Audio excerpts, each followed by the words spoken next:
예, 오늘 아침 뉴스의 맥을 짚어드리는 시간 뉴스연구소 CBS 조태임 기자, 김준일 시사평론가와 함께합니다. 안녕하세요. 안녕하세요. 안녕하세요. 네, 조태임 기자 첫 뉴스부터 볼까요? 네, 이해훈 지명 철회.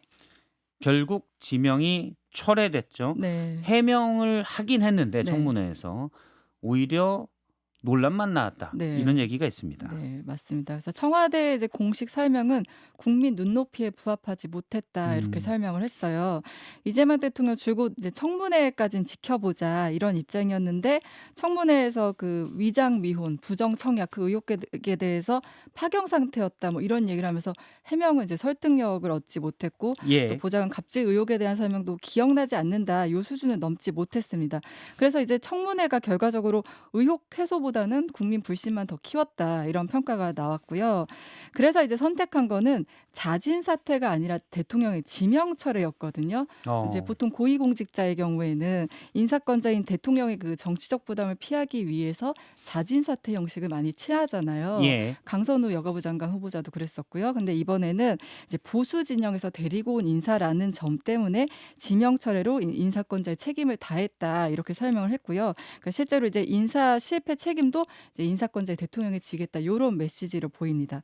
예. 이번 지명 철회로 이재명 정부 출범 이후에는 이제 장관 후보자 낙마 사례는 이진숙 교육부 장관 후보자가 있었고 강선우 후보자에 이어서 이제 세 번째가 되는 겁니다. 세 번째 낙마.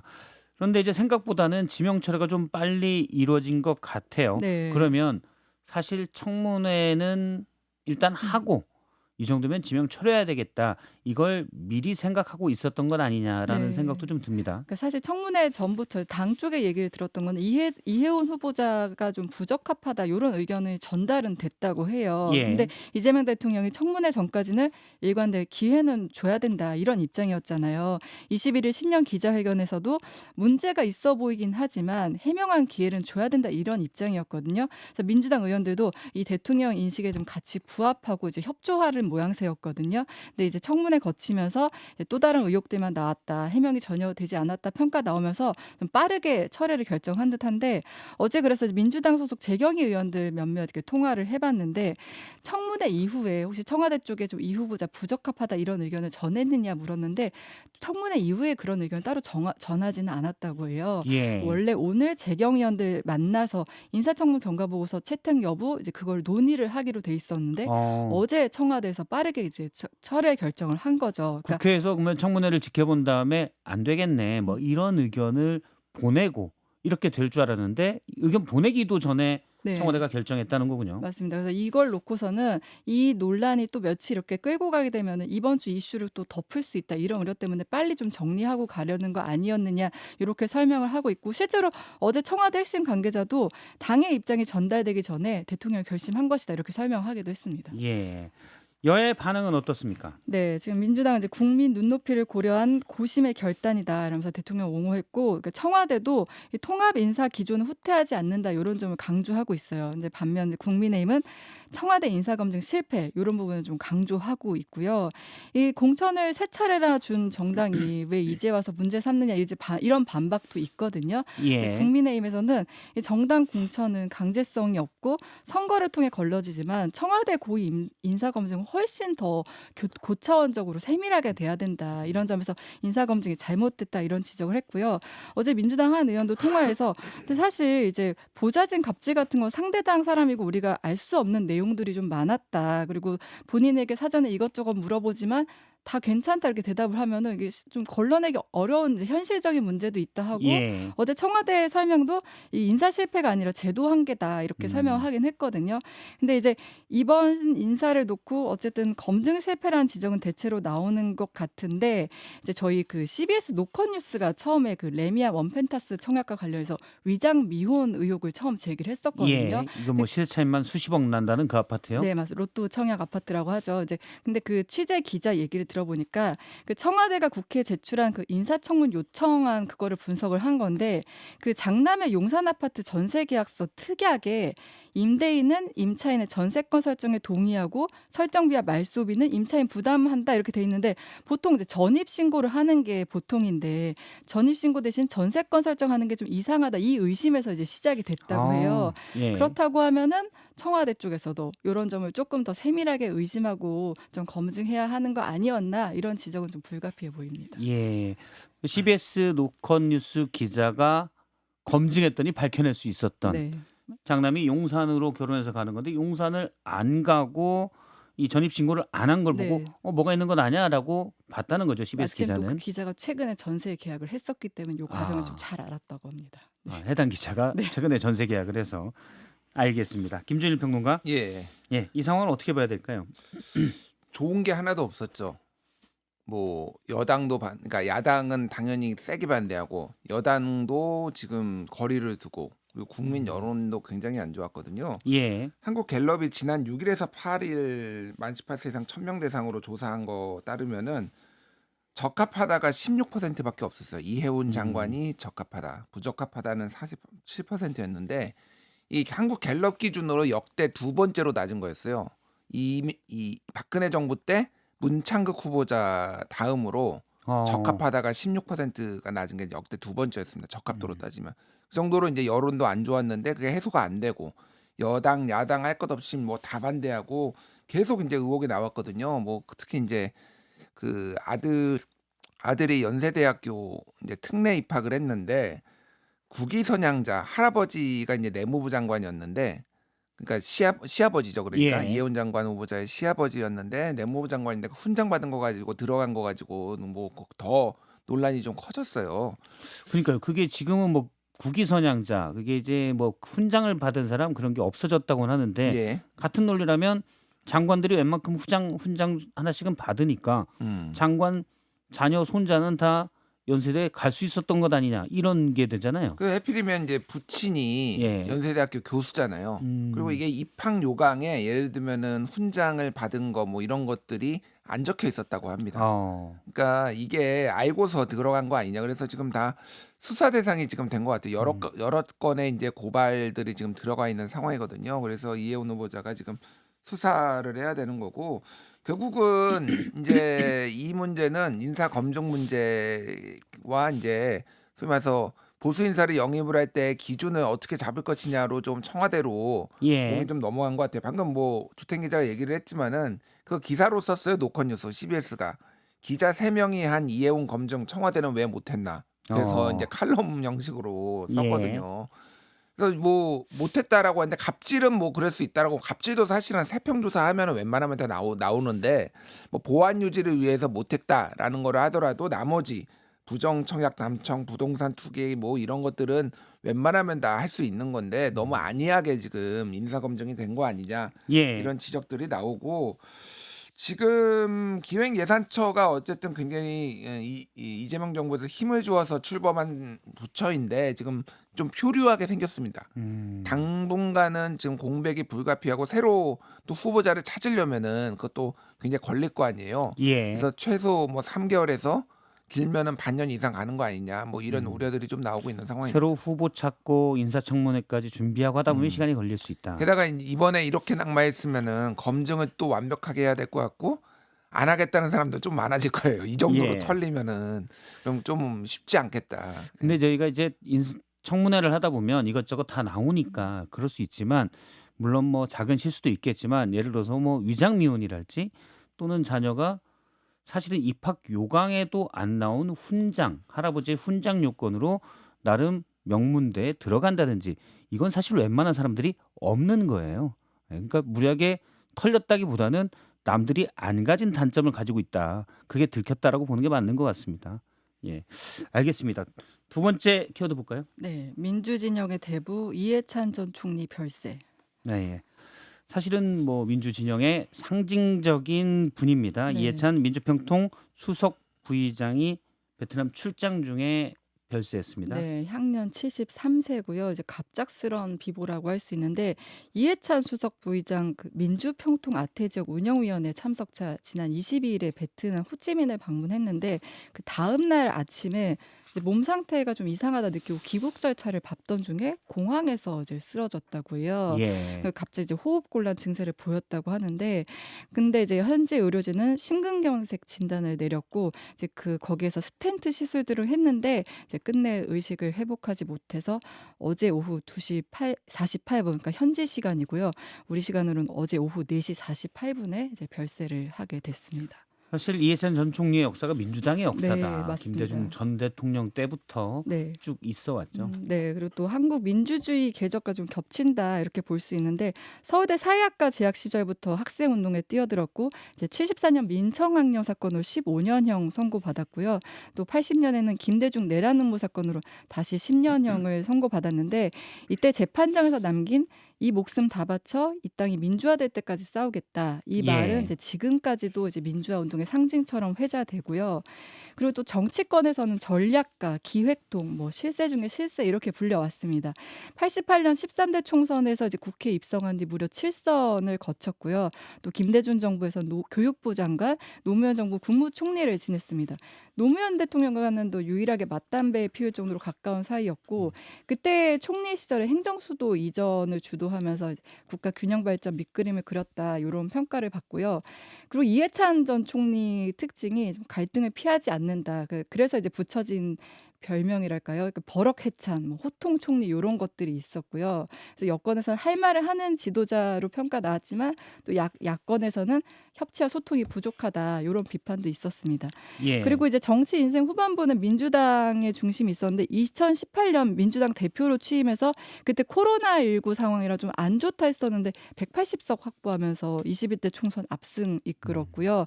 대표직을 내려놓은 뒤에도 상임고문 공동선대위원장으로 이제 어른 정치인 역할을 해왔고요. 그래서 이제 정치권의 애도 메시지 이어지고 있는데 특히 이제 이재명 대통령에게 이해찬 전 총리가 뭐 정치적 멘토, 정치적 스승으로 불렸잖아요. 예. 각별한 사이였는데 이 대통령은 SNS에 대한민국은 오늘 민주주의 역사에 큰 스승을 잃었다. 민주주의와 균형 발전을 향한 고인의 유산을 오래 기억하겠다 이렇게 밝혔고요.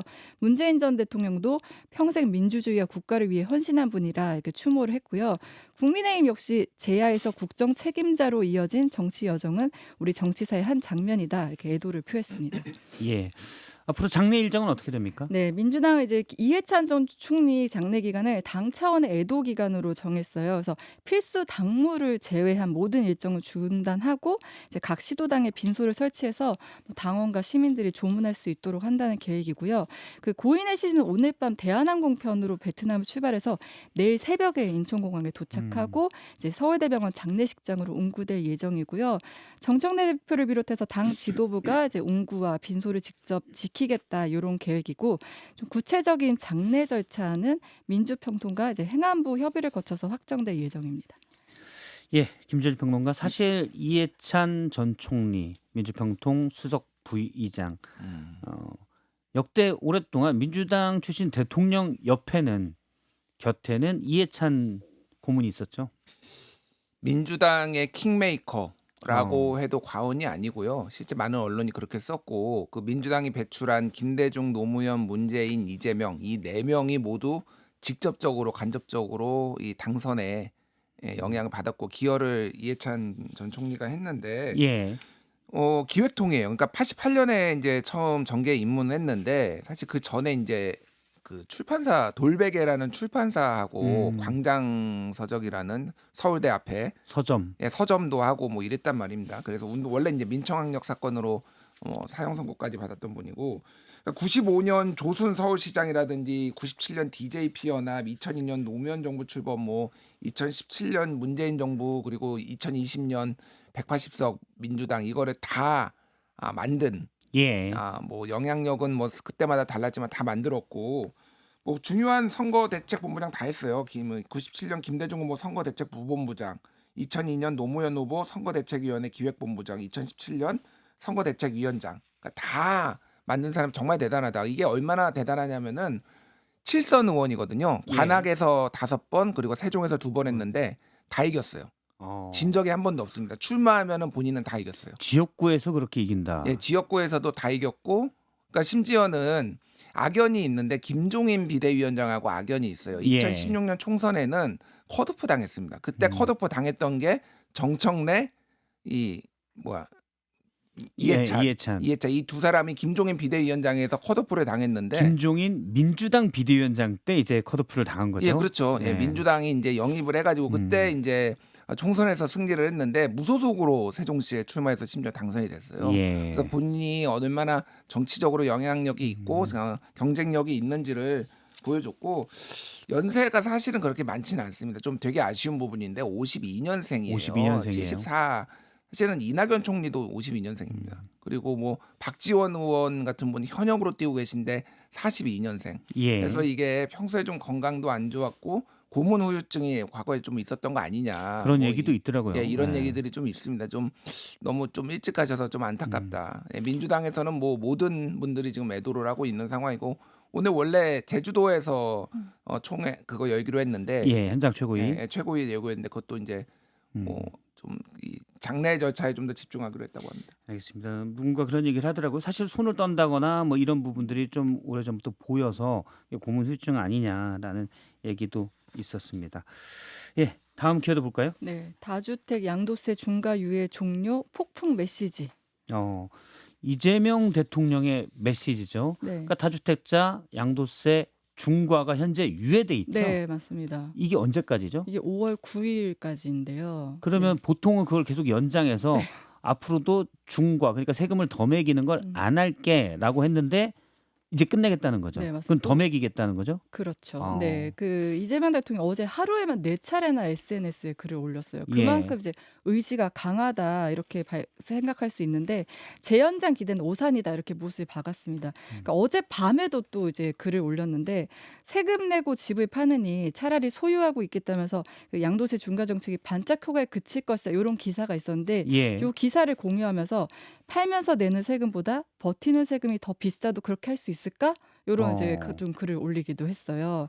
그 말씀하신 것처럼 양도세 중과를 놓고서는 이제 이거 또 한 번 더 유예될 거 아니냐 요런 이제 전망들이 많았거든요. 또 6월 지방선거를 앞두고 있기 때문에 또 그런 거 있었는데 아예 이재명 대통령 메시지는 시장의 기대 심리를 좀 확실히 차단하겠다 요런 것으로 좀 보이고요. 그러니까 다주택자, 그러니까 집을 며칠 이상 가지고 있어서 양도세 중과가 우려되는 분은 그 전에 확실히 팔아라. 네, 맞습니다. 나중에 딴소리 하지 말아라. 이 얘기인 거네요. 4번씩이나 이렇게 글을 올린 거는. 그렇죠. 네, 하루에만 4번 올렸다는 사실 거니까요. 파는데 시간이 좀 걸리니까. 네, 이제 그거에 대한 걱정도 나와요. 5월 9일까지는 너무 시간이 임박한데 예. 그리고 또 고가의 아파트 같은 경우 팔 수 있느냐 이런 우려가 나오니까 그 5월 9일까지 계약한 거는 유예를 적용하는 방안도 국무회의에서 논의해 보겠다 이런 얘기도 올렸고요.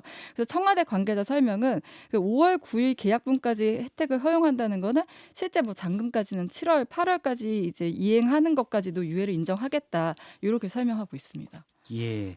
사실 다주택자 양도세 중과.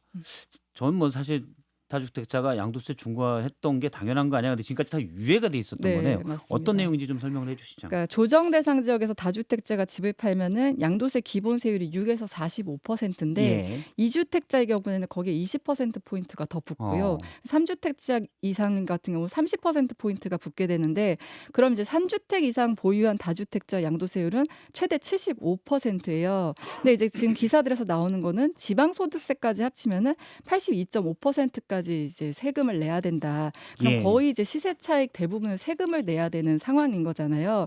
근데 원래 이 제도는 다주택 매물을 좀 시장에 나올 수 있게 하겠다 이런 취지에서 이제 도입이 됐던 건데 윤석열 정부 들어서 이제 그때 당시 부동산이 너무 침체돼 있다 거래 절벽이다 이런 이유로 좀 한시적으로 유예한다 했었는데 이게 지금 4년 동안 계속 연장이 돼 왔던 거예요. 예. 그래서 이게 4년 동안 연장되었으니까 이거 또 연장되는 거 아니야 이런 학습 효과가 좀 있었는데 이재명 대통령이 아예 이제 그런 기대를 좀 끊어냈다 이렇게 볼 수 있습니다.